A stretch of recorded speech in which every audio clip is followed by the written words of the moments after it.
uh, division of or classification of constitution on the basis of its values or philosophy.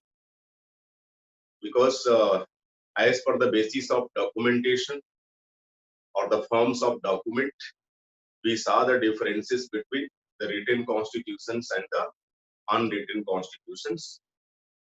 Now it's time to have a look upon the classification of constitution on the basis of the values embedded in them. Okay. So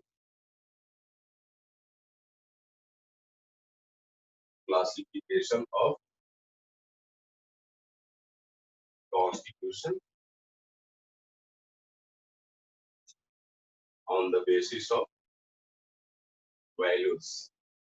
Values, or you can say philosophy embedded in it. Right? See, globally, there can be two different classes of constitutions based on the values inherent in them. One is called democratic constitution. In short, I am writing DC, democratic constitution, and other one is called undemocratic constitution. Okay, democratic constitution and undemocratic constitution. See, democratic constitution is one which contains the degree of constitutionalism. Constitutionalism. I'm repeating it. Democratic constitution is one which contains the degree of constitutionalism. We will discuss about constitutionalism, in a very elaborative manner. But for the time being, let's understand. On the basis of essence or values, constitutions are classified into two different forms. One is democratic constitution, other is undemocratic constitution.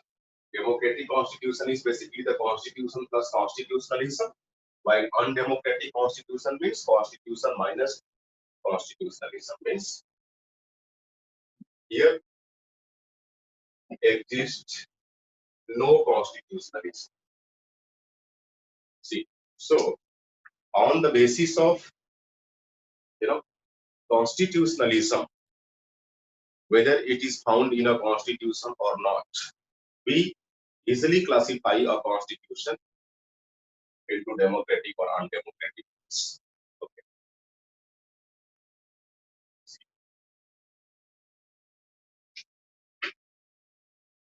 Constitution.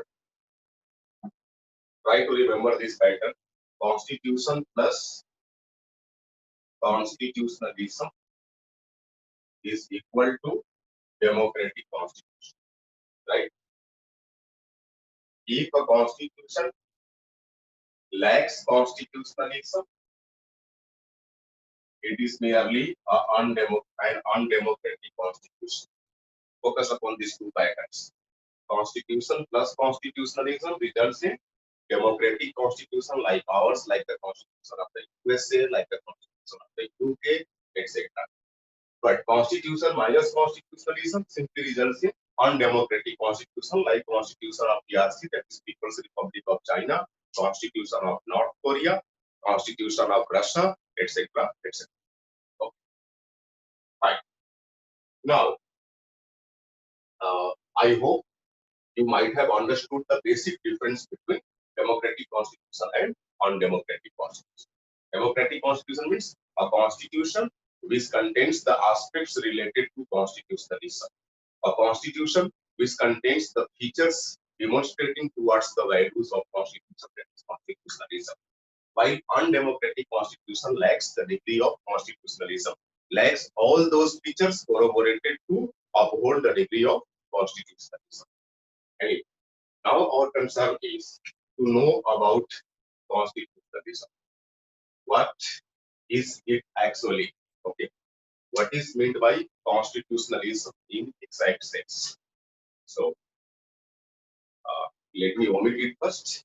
Then I will go on to discuss about constitutionalism.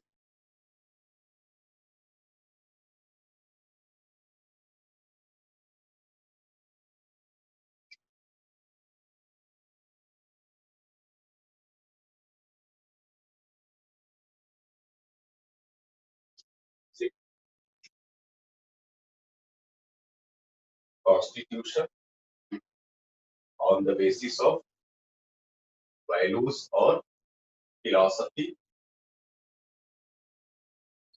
It is of two different types: democratic constitution and undemocratic constitution. Whether a constitution is democratic one or undemocratic one, it simply depends upon the degree of constitutionalism. See, democratic constitution retains the degree of constitutionalism. Undemocratic constitution does not retain the degree of constitutionalism. This is the basic difference between democratic and undemocratic constitution. Now the question is, what is this constitutionalism? Okay, see, this constitutionalism can be reflected by a means of different characteristic features. For example, suppose there is a constitution, no matter whether that constitution is democratic one or undemocratic one. Here is a constitution. See, and if this constitution contains the degree of rule of law, means if the given constitution talks about the concept of rule of law, you know what is meant by rule of law? Rule of law means no man shall be considered above the law. All are equal in the eyes of law.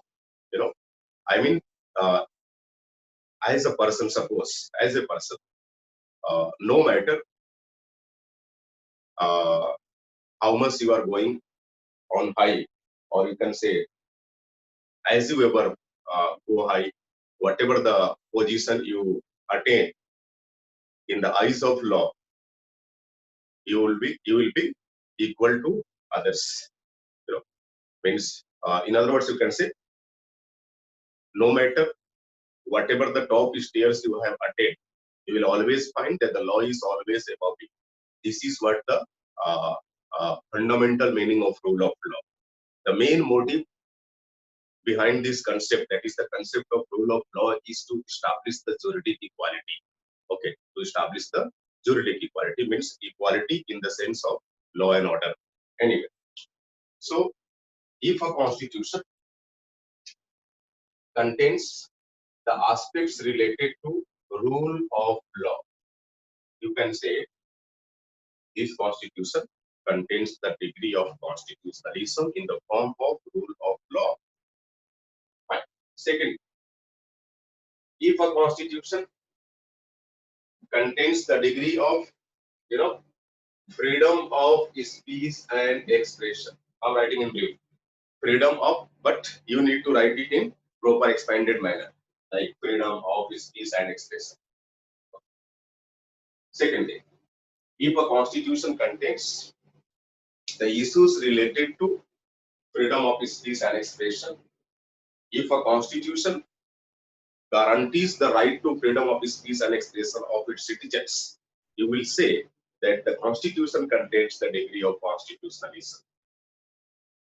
If the given constitution talks about the concept of social justice, you know, social justice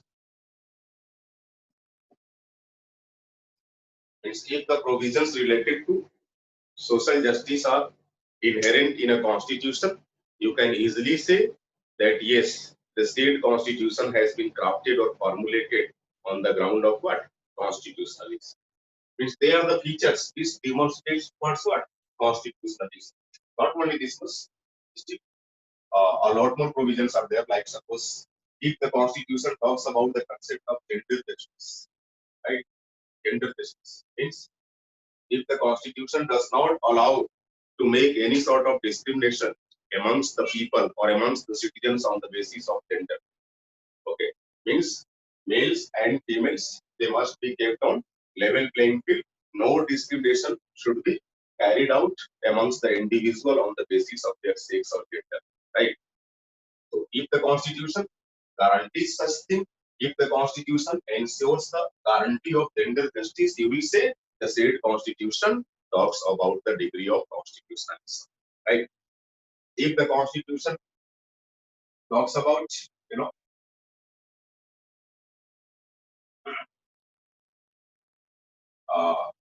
free and fair judiciary.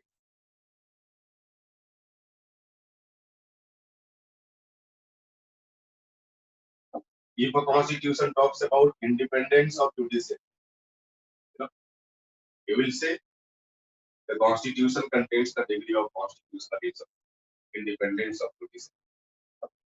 If the constitution talks about the prevalence of non-committed bureaucracy, not committed but non-committed, non-committed bureaucracy. You know what is meant by non-committed bureaucracy? That type of bureaucracy which does not work merely as a shadow of any political party or coalition of political parties, or you can say any government. Bureaucracy must be neutral. Bureaucracy must be rational in its approach. Bureaucracy must be working on the line of what something called non-partisan way. Okay. So non-committed bureaucracy must be prevalent in a constitution in order to uphold the degree of constitutionalism. So these are certain characteristics, you know, which signify towards the concept of constitutionalism. Suppose if a constitution is deprived of, you know, or you can say, if all such characteristic features are not available in a constitution, you can easily say that the state constitution does not contain the degree of constitutionalism. Hence, the given constitution is a kind of undemocratic constitution. And if a constitution contains all such features, you can, you know, frankly say that the given constitution is a democratic type of constitution. This is what meant by constitutionalism. Means constitutionalism is a kind of, you know, condition. It's a kind of abstract aspect which contains almost all such characteristic features. But remember, whatever the characteristic features corroborating towards the constitution or denoting or indicating towards the constitutionalism, not constitution, whatever the characteristic features corroborating towards the constitutionalism, you know, their degree may be, you know, a few or more. See why? Ours have the provision of non-committed bureaucracy, no problem. But don't you think still we see a number of cases related to corruption in bureaucracy? And if corrupt practices are being followed by the bureaucracy, don't you think it simply raises a question mark upon the act of bureaucracy or upon the behavior of bureaucracy, that whether it is non-committed or committed? So the degree of non-commitment followed by the bureaucracy towards a particular political party or government may be less or more. But the point is, it must be retained in a constitution even up to a lower extent. If constitution talks about the non-committed bureaucracy, and no doubt the degree of non-commitment is not much requisite, then also you say that the constitution talks about constitutionalism. Rule of law. Suppose there might be a possibility that on many occasions the rule of law is cited. Still, constitution talks about rule of law. It means up to a certain extent, it must be followed by the constitution. And wherever it is followed up to a greater extent, you can say, suppose, ours have rule of law. Indian constitution talks about the rule of law. The USA's constitution also talks about the rule of law. But it does not mean that the degree of rule of law existed in India in one hand and existed in the USA on the other hand. Both should be equitable. No. Wherever it is higher, you will say the degree of constitutionalism is a bit higher in the USA as comparison to India. The degree of constitutionalism is a bit higher in the USA as comparison to India. It does not mean that Indian constitution lacks the degree of constitutionalism. No, it has. Are you getting my point or not? So, constitutionalism simply corroborates towards such features. Whatever the extent or limit or degree of these features are there, they are simply the subject matter of commitment of the people of a country towards these values of constitution. If your degree of commitment to fulfill all such values is higher, you will say the degree of constitutionalism is higher. If your commitment is lower, the degree of constitutionalism must also be lower. But constitutionalism being higher, constitutionalism being lower, it does not mean that there exists no constitutionalism. Rather, there exists constitutionalism no matter whether it is higher in degree or lower in degree. And considering this fluctuation in degree of constitutionalism, one can easily define the success or unsuccess of democracy in a country. See, since we discussed till now that a constitution to be termed as a democratic constitution, it is imperative for the constitution to contain all such characteristic features, right? Now the question is, whatever the characteristic features inherent in a constitution, regarding those characteristic features, the people of that country show what sort of commitment to follow them, what sort of commitment to fulfill them. If their degree of commitment is higher, you will say the degree of constitutionalism in a given country is higher.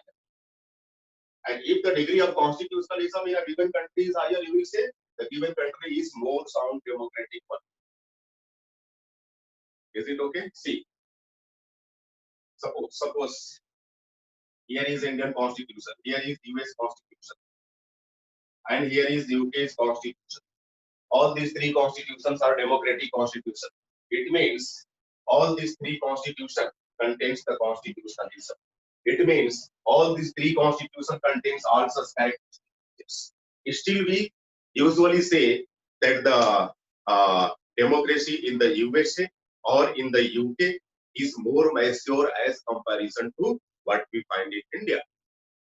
The reason is simple. The reason is the commitment of the people of the USA and the UK towards fulfilling all such characteristics which is corroborated towards the constitutionalism. Have you got my point or not? Yes. So, commitment is a prerequisite of constitutionalism. Commitment means commitment towards following the features related to constitutionalism, and these are basically the features related to constitutionalism. I'm repetitively telling you a term like commitment towards fulfilling these features. See, the degree of commitment to fulfill the features related to constitutionalism of a country is basically called the constitutional morality. Constitutional morality. If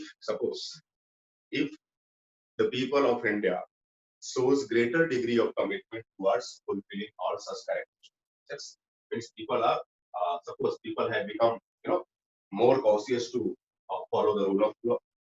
If we have become very sensitive to follow the freedom of speech and expression, or to respect the freedom of speech and expression of one another, if you become very if we become very sensitive or we take the concept of gender justice very high-handedly, it means we have increased our degree of commitment towards following the feature of constitutionalism. Means we have started showing greater degree of constitutional morality.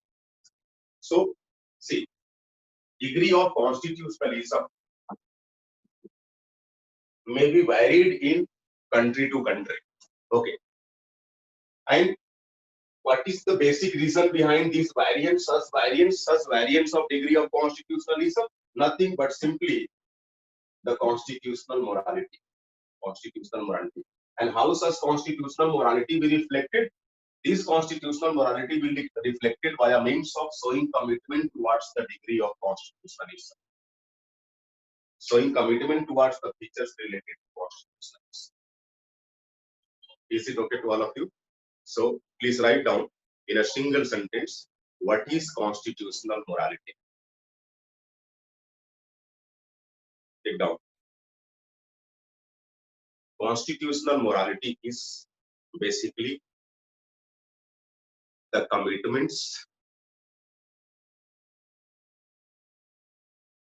towards the values of Constitution.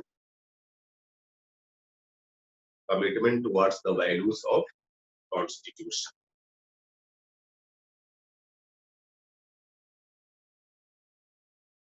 Listen me again.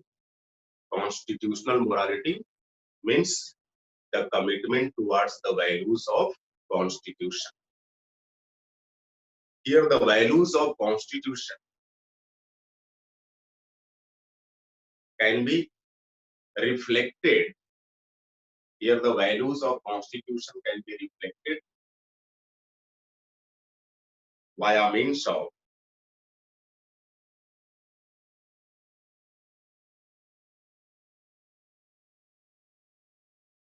all those characteristic features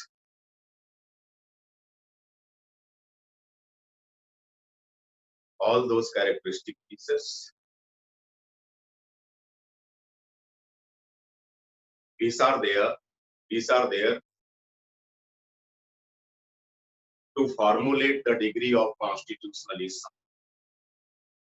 These are there to formulate the degree of constitutionalism.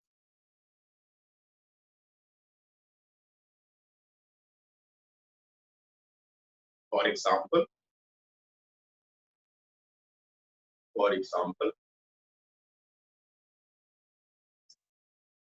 the concept of rule of law,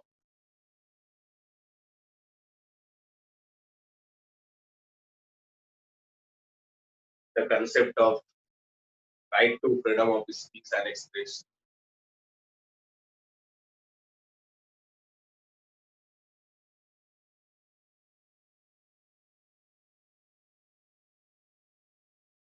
free and independent judiciary,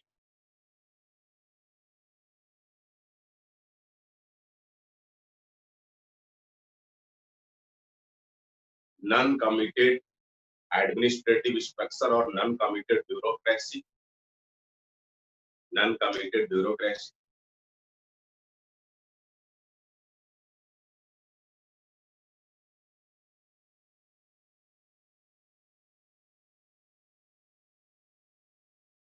the issues related to upholding the social justice as well as the gender justice.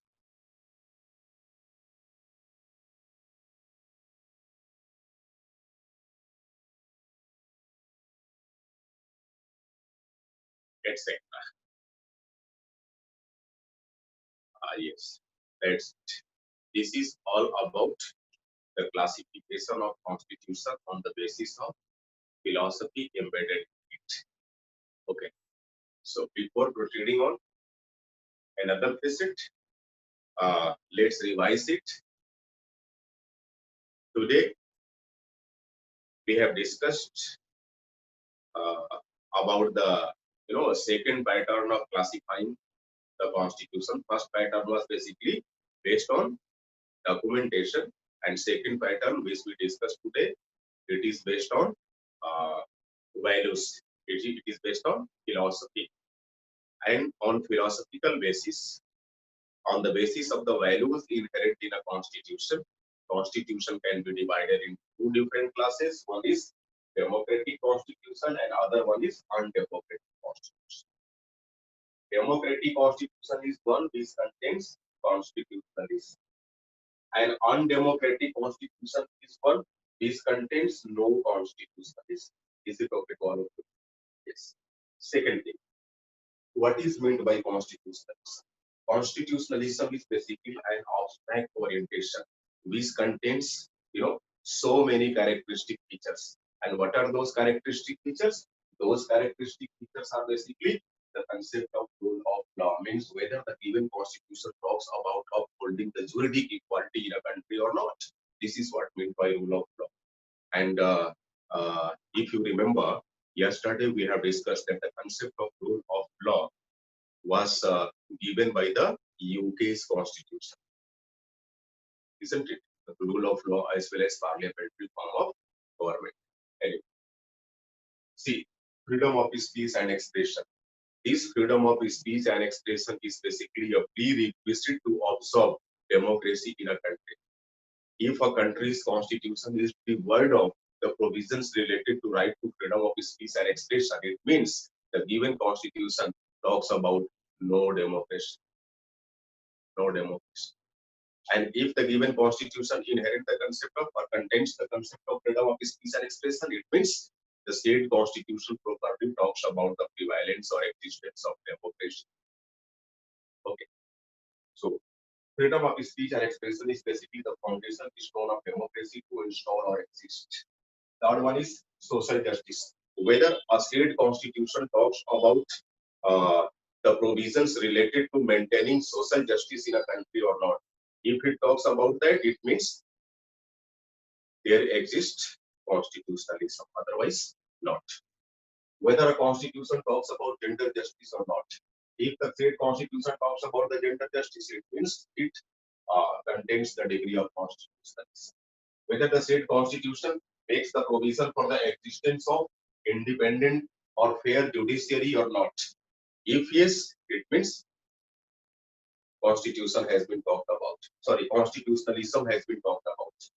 Whether the given constitution makes the provision for prevalence of non-committed bureaucracy or not. If yes, then it talks about constitutionalism, otherwise not.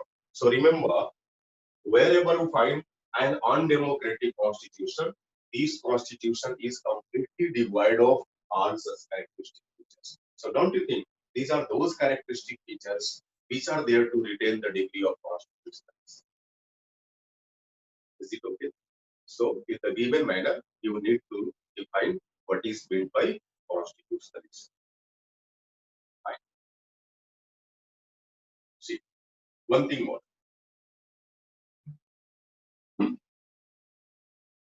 Suppose I'm giving you the example of two democratic constitutions. Suppose this is democratic constitution number 1 and this is democratic constitution number 2.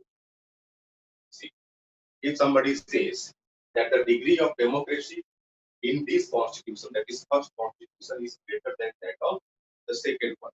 Why? The reason is simple. The reason is the people of a country, which is having democratic constitution, one, they are more committed towards following or fulfilling the characteristic features related to constitutionalism. In simplest possible term, you can say the degree of democracy is greater as comparison to second country because of the increased degree of constitutional morality. If the degree of constitutional morality is greater in case of democratic constitution 1, it is obvious that democratic constitution 1 will be more successful as a democratic state as comparison to second one. So success or unsuccess of a democracy simply depends upon how much justice the people commit towards the values of that constitution. How high-handedly the people of that country, uh, uh, take the characteristic features corroborating towards the constitution. So it simply depends upon your commitment. If the degree of commitment of the state or the people towards fulfilling the values of constitution is greater, the state will be emerged as a more successful democracy. Otherwise, not. But no matter, if suppose the degree of commitment is low, means the degree of constitutional morality is low, still the state constitution will be called as a constitution containing constitutionalism, no matter whether the commitment of the people towards the values of constitution is greater or lower. Still, it will be considered as a democratic constitution. But if a given constitution is completely, divided of constitutionalism, it means the state constitution is merely an undemocratic constitution. See, the constitution of PRC, that is People's Republic of China, it does not talk about the concept of rule. It does not talk about the freedom of speech and expression. It does not talk about the concept of social justice, gender justice, free and fair judiciary, and so on and so forth. I hope you must have understood what is meant by constitutionalism, what is meant by constitutional morality. Is it okay? Is there any doubt, any query? Please ask me frankly, no problem. इतनी बातें आप लोग समझ गए?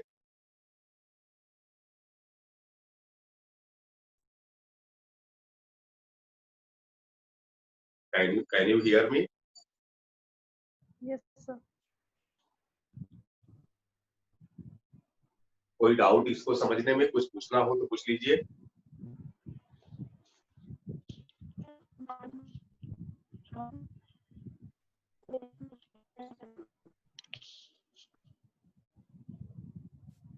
constitutionalism and constitutional morality. Have you got them properly or not? Yes, sir. Yes, sir. कोई question नहीं है, आगे बढ़ जाओ। Sir, I first have a facet question. हमने कर लिया, फर्स्ट फेसेट यही था ना, constitution and its types. Sir, I have a question. हाँ, yes yes yes, please ask.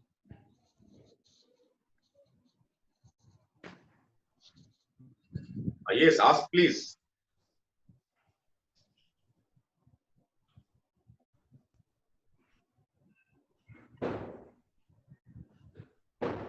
Ask your question, please.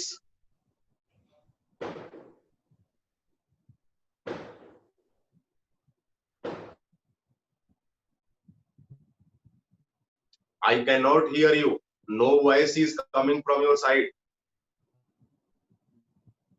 Can you hear me? आपको बच्चों मेरी आवाज आ रही है?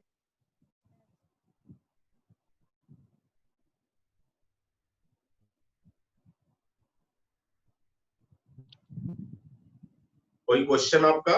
अभी कोई बच्चा क्वेश्चन पूछना चाह रहा?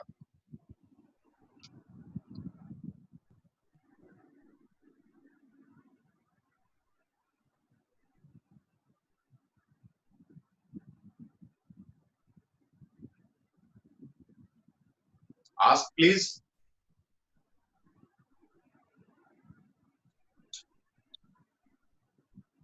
मुझे यहाँ से कुछ करना पड़ेगा क्या साउंड का? अभी आपकी साउंड आ रही थी, रुक गई।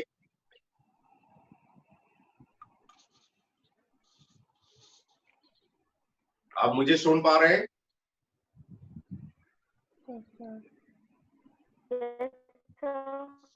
Yes, sir. आप पूछिए, क्वेश्चन पूछिए।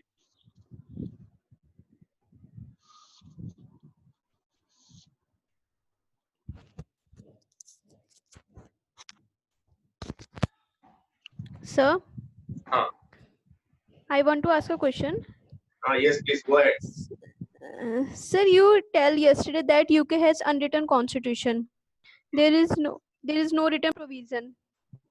But how can constitutionalism be there if there is no written constitution? Constitutionalism does not depend upon a type of constitution, whether that is documented or non-documented. Are you getting my point or not? Whether it is written in format or unwritten in format, it is basically exclusively a subject matter of philosophy. It is exclusively a subject matter of values inherent in a constitution. Constitutionalism तो values की तरफ इशारा करता है ना, संविधान के मूल्यों की तरफ इशारा करता है। Unwritten constitution में भी संवैधानिक मूल्य हो सकते हैं, इसको तो written unwritten पे जाना ही नहीं। अगर मान लीजिए कि unwritten क्या है, एक ऐसा constitution which is not given in a format of single unified document, rather it is given in fractured documents or multiple documents. For example, suppose the issues related to how the executive of the country will function, those functioning provisions, suppose they have been documented in a particular document, and again the issues concerning how the legislative would be functioning, that is given in yet another document, but things are still there. The only thing is, all the things are not given in a single document. This is the main difference between written and unwritten constitution. Written constitution में एक ही जगह आपको सारे प्रावधान मिल जाते हैं, provisions मिल जाते हैं। Unwritten में ऐसा नहीं होता, लेकिन प्रावधान provisions तो लिखे ही होते हैं वहां पर। अब मान लो जहां भी लिखे हैं, वहां हमने constitutionalism को शो करने वाले इन characteristic features को समाहित किया हुआ है, तो वैसे में obvious सी बात है, जो कॉन्स्टिट्यूशन वैल्यूज रखता है, तो रिटन अनरिटन से कोई फर्क नहीं पड़ता। Okay, sir. Anything else? आप देखो ना, कॉन्स्टिट्यूशनलिज्म के लिए आपको बताऊं, जो सबसे बड़ा पैरामीटर्स है वो है रूल ऑफ लॉ। ये रूल ऑफ लॉ और freedom of speech and expression, वास्तव में इन दोनों में कोई फर्क नहीं है। अगर रूल ऑफ लॉ नहीं होगा तो freedom of speech and expression हो ही नहीं सकता। In the absence of rule of law, you cannot even imagine for the existence of the right to freedom of speech and expression or anything related to democracy. ये rule of law he democracy है। आप जब PSIR में पढ़ते हैं तब चीजें और जाकर थोड़ा विस्तार से पढ़ते हैं तो क्लियर होती है, बट अभी के लिए आप इतना जान लीजिए कि this rule of law is basically the demonstrative of the existence of democracy. If from a constitution the provision of rule of law has been repealed or omitted, it means the constitution has declared itself that now it talks about the existence of no democracy. So rule of law and democracy, they are directly proportionate to each other. If a constitution talks about the rights of its individuals or citizens related to freedom of speech and expression, no one can say that the state constitution does not contain the rule of law. Because presence of rule of law and absence of democracy, Okay, or sir. in other words you can say presence of democracy and absence of rule of law, both together cannot be happened. आप ऐसा नहीं कह सकते कि हमारे constitution में rule of law है लेकिन डेमोक्रेसी नहीं है, फिर तो ये मजाक की बात है। रूल ऑफ लॉ है तो डेमोक्रेसी है, डेमोक्रेसी है तो it is certain that rule of law is also there. समझ रहे मेरी बात? और कॉन्स्टिट्यूशनलिज्म की जो मूल अवधारणा है, जो प्राइम बेसिस है, वो रूल ऑफ लॉ है। जिन कॉन्स्टिट्यूशन में रूल ऑफ लॉ का मतलब सीधे समझो कि ये साफ कहता है कि every individuals are equal in the eyes of law, no matter whether you are Mukesh Ambani और you are basically Ram Pratap rickshaw wala, there is no difference between you when it comes to see from the eyes of law. कानून की नजर में हर कोई समान है, चाहे आप कितने बड़े ओहदे पर हो, कितने छोटे ओहदे पर हो, डजंट मैटर। अगर आप अपने को कितना भी बड़ा मान लो, जितना भी बड़ा मानोगे, हमेशा पाओगे कानून आपसे थोड़ा सा ऊपर ही रहेगा। Means as you ever go high, no matter how high you are going, you will always find that the law is always above you. This is what rule of law. And in the eyes of law, every individuals are treated alike. This is called the concept of juridic equality.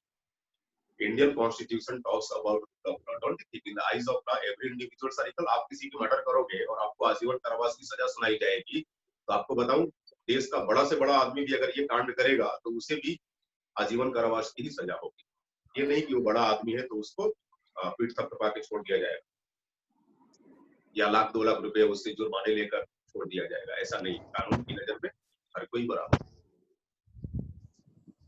है ना। और जो constitution in चीजों की बात नहीं करता, इसे देखो freedom of speech and expression. आप बताओ, पीआरसी का मैंने एग्जांपल दिया, पीपल्स रिपब्लिक ऑफ चाइना का, and I told you that PRC is an example of undemocratic constitution.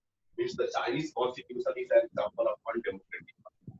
Don't you think Chinese constitution provides us sufficient evidence to prove that constitution as an undemocratic one? See how in China there is a dominance of single party political system. Maoist जो communist party है China की, उसके अलावा किसी दूसरी party की वहां हुकूमत नहीं हो सकती। पॉलिटिकल आइडियोलॉजी आप अलग नहीं रख सकते, आपको लेफ्ट आइडियोलॉजी के साथ ही जाना पड़ेगा। It means the people have not been provided with right to freedom of speech and expression. If you are not provided with right to freedom of speech and expression, it means you cannot devise or shape some sort of distinct political ideology in your cognition, in your mind. And if a distinct political ideology cannot be shaped by the individuals in their cognition, it is obvious that they cannot be put into practice on the floor. भाई आप हिंदुस्तान में multi party political system पाते हैं, इसका मतलब क्या हुआ कि हमारे पास मल्टी पॉलिटिकल आइडियोलॉजी है। मान लीजिए हमने अपने दिमाग में किसी पार्टिकुलर पॉलिटिकल आइडियोलॉजी को डिजाइन किया और डिजाइन करके मैंने सोचा कि अब ऐसा करते हैं, इसको हम एक पार्टिकुलर पॉलिटिकल पार्टी का रूप दे देते हैं। तो जो हमने सोचा, अपनी आइडियल्स को, अपनी आइडियोलॉजी को लोगों के सामने डिसेमिनेट किया और फिर लोगों को पसंद आया, लगा कि नहीं ठीक है, हमें तो अब चुनावी राजनीति में आना चाहिए, और इस तरह से एक नई पॉलिटिकल पार्टी बन गई। तो wherever you find the existence of multi-party political system, it simply reflects towards the beauty of democracy. बहुदलीय व्यवस्था लोकतंत्र की खूबसूरती को बयां करती है। समझ रहे मेरी बात? और जहां बहुदलीय व्यवस्था नहीं है, एक दलीय व्यवस्था है, समझना वहां लोकतंत्र नहीं है। और जहां लोकतंत्र नहीं है वहां संविधानवाद नहीं है, कॉन्स्टिट्यूशनलिज्म नहीं है, फिर तो वहां ऑटोक्रेसी है, डिक्टेटरशिप है, तानाशाही है। जहां तानाशाही होगी, ऑटोक्रेसी होगी, कॉन्स्टिट्यूशनलिज्म नहीं होगा। और कॉन्स्टिट्यूशनलिज्म नहीं होगा तो उस कॉन्स्टिट्यूशन को आप डेमोक्रेटिक कॉन्स्टिट्यूशन नहीं बोल सकते। Is it okay to all of you? Any other Yes, question, please? Please ask me more and more questions so that we can gather more information with you. Don't restrict yourself from ask answers. Question पूछने से परहेज ना करें. ये साफ दर्शा रहा है कि या तो आपको सारी बातें समझ में आ जा रही है या फिर कुछ भी समझ में नहीं आ रहा है. मैं क्या मानूं, पहला या आखिरी? Sir. Sir. If you don't ask a question to me, I will simply understand that whether you have understood this and everything I dictated, or you have understood nothing.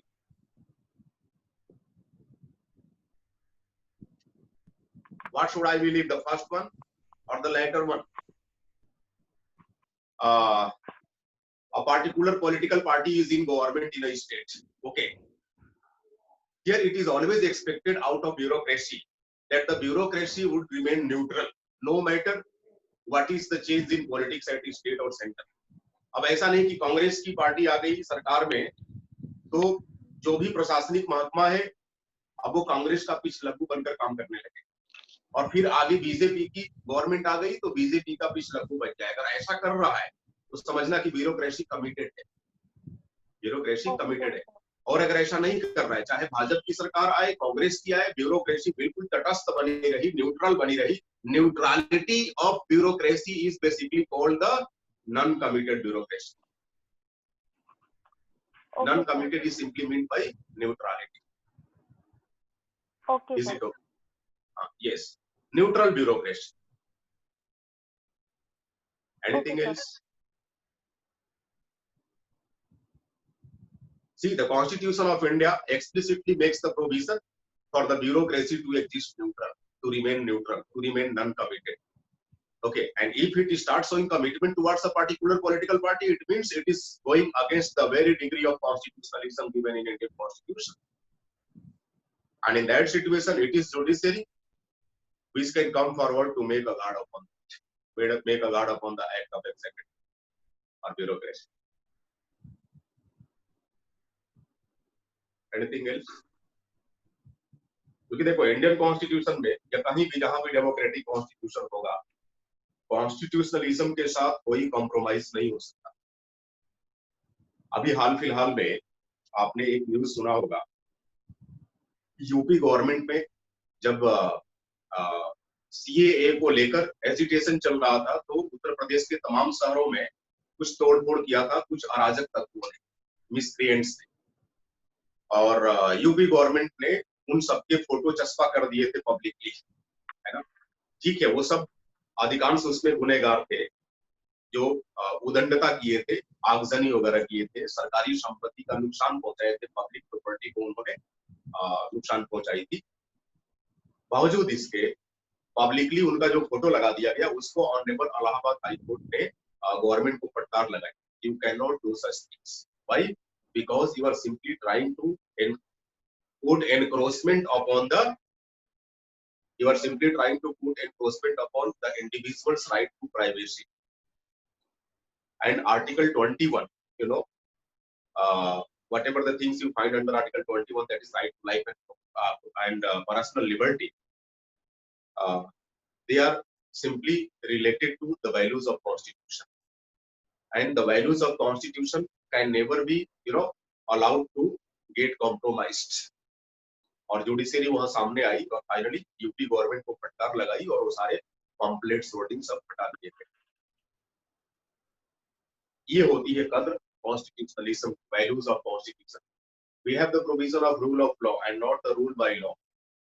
जब लेजिस्लेटिव या एग्जीक्यूटिव अगर autocratic रूप अपना ले तो समझ लेना कि rule of law is going to be decided and at this place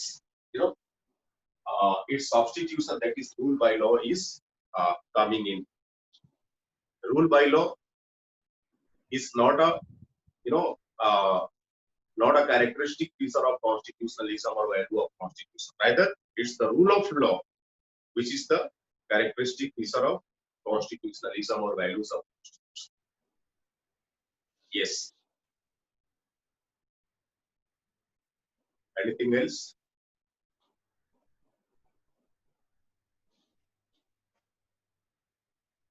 is it okay? चलो अब कुछ क्वेश्चन मुझे बता दो। अब मैं ऑब्जेक्टिव क्वेश्चन पे बात करता हूँ और मैं वही करता हूँ। आप सब लोगों की साउंड खोल दी गई होगी। बताओ ऐसा कौन सा कॉन्स्टिट्यूशन है जो है तो पूरी तरह रिटन कॉन्स्टिट्यूशन बट उसके सारे के सारे प्रोविजंस फ्लेक्सिबल है? Tell me. Sri Lanka. Very nice. ऐसा कौन सा कॉन्स्टिट्यूशन है जो रिटन कॉन्स्टिट्यूशन है but their provisions are completely rigid, totally rigid? USA. USA. Very good, USA. Can you tell me the names of those countries where unwritten constitutions are in practice? New Zealand. Israel, Saudi Arabia, UK, and New Zealand. Very nice. So yes. Can you tell me two major differences between a written constitution and an unwritten constitution? So What is written the first? constitution. Yes, Written yes, yes. constitution is a single document. Very nice, very And nice. unwritten constitution is a group of different types of document. Yes, And group of different constitution. type of documents means still they are the documents, you know, still they are the documents, and they are the documents means things are given in verbal form, that is Written in provision. writing form. Yes, yes, that's the concept. आपको बताऊं And इस concept को आमतौर पे मैंने देखा है civil services के बच्चों को कि इंटरव्यू लेवल तक पहुंच जाते हैं फिर भी उनको कंफ्यूजन रहता है कि अनरिटन कॉन्स्टिट्यूशन तो लिखा नहीं होता। अरे लिखा नहीं होता तो क्या उस देश की आबो हवा में घूम रहा होगा क्या? प्रोविजन लिखा ही होगा, कैसे नहीं लिखा होगा? क्या अंग्रेज इंग्लैंड का संविधान नहीं पढ़ते होंगे? पढ़ते होंगे। कैसे पता चलेगा उनको कि हमारे संविधान पे क्या है, हमारी पॉलिटिकल सिस्टम कैसी है? पढ़ना तो पड़ेगा ही, वो लिखा होता है। ठीक है। Second difference, so constitution is made by the Constituent Assembly. written written constitution is constitution. written constitution is made by the Constituent Assembly, not the unwritten. And there right? and there is no existence of Constituent Assembly in unwritten. It is made by Yes. the Parliament of the country. Very nice, very nice. Means wherever unwritten constitution prevails, there exists the parliamentary supremacy. Or in general term, you can say there exists the legislative supremacy because parliament is basically a name given to the legislative authority of a country concerned. समझ रहे मेरी बात? हमारे यहाँ जो सर्वोच्च विधायिका है देश में, देखो विधायिका हमारे यहाँ दो स्तर है। विधायिका देवनागरी में बोलते हैं legislative, right, law making authority. तो हमारे यहाँ देखिए स्टेट में भी law making authority like legislative assembly, legislative council, है ना? जहाँ बाई कैमरल लेजिस्लेचर है वहाँ legislative assembly and legislative council both exist.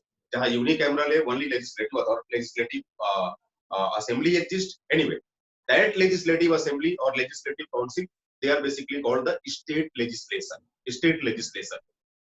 Central level पे हम क्या बोलते हैं? Union legislature. और यूनियन लेजिस्लेचर को हमने एक पीकुलियर नाम दे दिया है और वो नाम क्या है? Parliament of India. समझ रहे मेरी बात? अब जहां मान लो न्यूजीलैंड में, न्यूजीलैंड की जो आपकी जो उसकी यूनियन लेजिस्लेचर है, सेंट्रल लेजिस्लेचर है, उसको कांग्रेस बोलते हैं, पार्लियामेंट नहीं बोलते। तो आप चाहे तो पार्लियामेंट भी बोल सकते हैं रिसेंबल करने के लिए कि जिसे हम अपने यहाँ पार्लियामेंट बोलते हैं उसको वहां कांग्रेस के नाम से। अमेरिका में आप देख लो, अमेरिका में पार्लियामेंट नहीं बोलते, कांग्रेस बोलते, बट हम बोल देते हैं ठीक है अमेरिकन पार्लियामेंट के 2 हाउसेस, इंडियन पार्लियामेंट के 2 हाउसेस। आप इसको दूसरे अर्थ में बोल सकते हैं इंडियन सेंट्रल लेजिस्लेचर के 2 हाउसेस, यूएस सेंट्रल लेजिस्लेचर के 2 houses, no problem. Parliament is basically a name given to union legislature, है ना? पार्लियामेंट्री फॉर्म ऑफ गवर्नमेंट, ये बेसिकली गवर्नमेंट के डिफरेंट ऑर्गन्स की पावर शेयरिंग अप्रोच पे हम इसको डिफाइन करते हैं। आगे मैं आपको पढ़ाऊंगा कि फॉर्म ऑफ गवर्नमेंट के अंदर, है ना? पार्लियामेंट बेसिकली एक नेम है, आप बोल सकते हैं सेंट्रल लेजिस्लेचर, राइट? तो देखिए हमारे यहाँ 2 लेजिस्लेटिव अथॉरिटी, एक स्टेट लेवल पर और एक सेंट्रल लेवल, ठीक है? बट ये जो दोनों लेजिस्लेटिव अथॉरिटीज हैं ये इंडियन कॉन्स्टिट्यूशन की देन है। इंडियन कॉन्स्टिट्यूशन ने इन्हें एक तरह से कह सकते हैं पैदा किया है। जबकि जहां अनरिटन कॉन्स्टिट्यूशन होता है, अनरिटन कॉन्स्टिट्यूशन में क्या होगा, कौन कौन से कॉन्स्टिट्यूशनल प्रोविजन होंगे, ये उस देश की लेजिस्लेटिव अथॉरिटी डिफाइन करती है। समझ रहे हैं? तो जो लेजिस्लेटिव डिसीजन होगा, हर वो डिसीजन उसके अनरिटन कॉन्स्टिट्यूशन का भी हिस्सा होगा। So there exists no difference between the parliamentary laws or the constitutional laws, but that is not the case in India. Here in India, or wherever written constitution prevails, not only in India but wherever across the world, if there exists a written constitution, it is obvious that all sorts of authorities, whether it's being the legislative authority or it's being the executive authority or it's being the judicial authority, they all are given birth by the constitution. So what sort of institutional arrangement is to be made? That is exclusively to be decided by the written constitution. But unwritten constitution नहीं है भाई, institutions ही unwritten constitution की भाग्य विधाता होती है, जबकि जहां written constitution होगा, constitution संस्थाओं का भाग्य विधाता होगा। समझ रहे? तो ये एक डिफरेंस है। हमारे यहाँ पार्लियामेंट्री लॉ और कॉन्स्टिट्यूशनल लॉ में फर्क है। हर पार्लियामेंट्री लॉ को कॉन्स्टिट्यूशनल लॉ से रिसेम्बलेंस रखना होगा, अदरवाइज जुडिशियरी का चाबुक लग जाएगा उस पे और उसको खारिज कर दिया जाएगा। जहां अनरिटन कॉन्स्टिट्यूशन होता है वहां पार्लियामेंट्री लॉज को कोई खारिज कर ही नहीं सकता। समझ रहे मेरी बात? क्योंकि each and every enactment made by the legislature or parliament, they are directly considered as the indispensable part of unwritten constitution. England की संसद अगर कोई कानून बनाएगी तो वो कानून सीधे सीधे समझ लिया जाएगा कि इंग्लैंड के संविधान का अभिन्न हिस्सा है, और संविधान चाहे किसी भी रूप में हो उस देश के लिए फंडामेंटल लॉ होता है। फंडामेंटल लॉ थोड़ा आपको नहीं लगता कि अनरिटन कॉन्स्टिट्यूशन में कॉम्प्रोमाइज हो रहा है? कॉम्प्रोमाइज इसलिए हो रहा है कि थोड़ी सी जिगजैग हो जा रही है उसके साथ, पार्लियामेंट्री लॉ और कॉन्स्टिट्यूशनल लॉ में कोई फर्क नहीं, लेकिन रिटन कॉन्स्टिट्यूशन ये क्लियर कट डिमार्केशन को शो करता है। Don't you think it might be one of the major differences between the written constitution and unwritten constitution? Yes, other difference, other point of differentiation, please tell me. Government के different organs के power sharing के लिहाज से क्या फर्क होगा written और unwritten में? सर रिटन में judiciary enjoy supreme power then the legislative and executive, and in yes, unwritten legislature enjoy supreme power. Very nice. And next to legislature, which organ enjoy second most supreme power? Judiciary. Yes, of course, judiciary. And the least power is to be enjoyed by the executive. Is it okay to all of you? Yes. Yes sir. चलो, constitutionalism किसे कहोगे? Constitutionalism क्या है? Constitutionalism is that type of philosophy, which contains the values of constitution and how to signify those values of constitution by having a reference to all such ingredients. समझ रहे हो मेरी बात? सीधे बोलोगे कि संविधानवाद एक ऐसी अवधारणा है जो इन बिंदुओं पर बात करती है। क्या देश के अंदर विधि का शासन है, रूल ऑफ लॉ है? क्या देश के अंदर वाक व अभिव्यक्ति की स्वतंत्रता है, freedom of speech and expression है? क्या देश के अंदर सामाजिक न्याय की प्राप्ति का साधन बताया गया है? क्या देश के अंदर जेंडर जस्टिस पर बल दिया जाता है? क्या लड़के लड़कियों में कोई विभेद उत्पन्न नहीं किया जाता? समझ रहे मेरी बात? मतलब संविधान की तरफ से मैं कह रहा हूँ, हमारा संविधान क्या कहता है? There is no difference between males and females, both are equals. और सोसाइटी को भी वही फॉलो करना चाहिए। सोसाइटी बहुत हद तक फॉलो करती है, लेकिन बहुत हद तक नहीं करती है। इसका मतलब कि जेंडर जस्टिस को लेकर हमारी थोड़ी सी कमिटमेंट की डिग्री की कमी दिखाता है। और जहां यही सारी डिग्री बढ़ जाती है, उसी देश में कॉन्स्टिट्यूशनलिज्म की डिग्री काफी हो जाती है। और कॉन्स्टिट्यूशनलिज्म की डिग्री बढ़ेगी, एक डेमोक्रेटिक कॉन्स्टिट्यूशन के रूप में वो देश उतना ही ज्यादा फ्लॉरिश करे। अभी तो हम बोलते हैं India is the largest democracy, but not the most refined democracy, not the most enriched democracy. When it comes to make a comparison between India and US, India and UK, we always find that UK and US they are on lead role as comparison to India. क्यों? क्योंकि उन देशों में rule of law को बहुत तवज्जो दिया जाता है, जेंडर जस्टिस, सोशल जस्टिस, इन सब चीजों को बड़ा ही तवज्जो दिया जाता है। Freedom of speech and expression की डिग्री वहाँ बहुत ज्यादा है। हमारे देश में कई मौकों पर आप इसे कॉम्प्रोमाइज होते देखेंगे, है ना? बट इतना है कि चूंकि इसकी बात संविधान में की गई है, तो बहुत हद तक हम इसे फॉलो करने की कोशिश करते हैं, निरंतर प्रयास कर रहे हैं कि हम और बेहतर तरीके से इन मूल्यों की हिफाजत कर सके, इनकी इज्जत कर सके। यही कमिटमेंट की डिग्री है, यही कॉन्स्टिट्यूशनल मोरालिटी है। हम कॉन्स्टिट्यूशन के वैल्यूज को लेकर जितना ज्यादा मोरल रवैया अपनाएंगे, जितनी ज्यादा नैतिकता दिखाएंगे, हमारे देश के अंदर कॉन्स्टिट्यूशनलिज्म यानी संविधानवाद उतना ही व्यापक स्वरूप लेगा। समझ रहे हैं मेरी बात? और संविधानवाद का व्यापक होना सीधे इस तरफ इशारा करता है कि हमारा लोकतंत्र मजबूत हो रहा है। Is it okay to all of you? अब मैं उम्मीद करता हूं कि पिछले 3 दिन से हम लोगों ने जो भी पढ़ा, ये सारी चीजें आप पूरी तरह से ग्रास्प कर चुके होंगे, समझ गए होंगे। अगर आपसे कोई इस पर चर्चा करेगा, डिबेट करेगा, तो आप कमजोर नहीं पड़ेंगे। Is it okay to all of you? Sir. अगला फेसेट क्या है जो हम लोग डिस्कस करने वाले हैं? What is the next facet to be discussed? Nature of Indian Constitution. The nature of Indian Constitution. Yes, nature of Indian Constitution, very crucial topic, and it is highly relevant for your written examination, mains examination, है ना? So that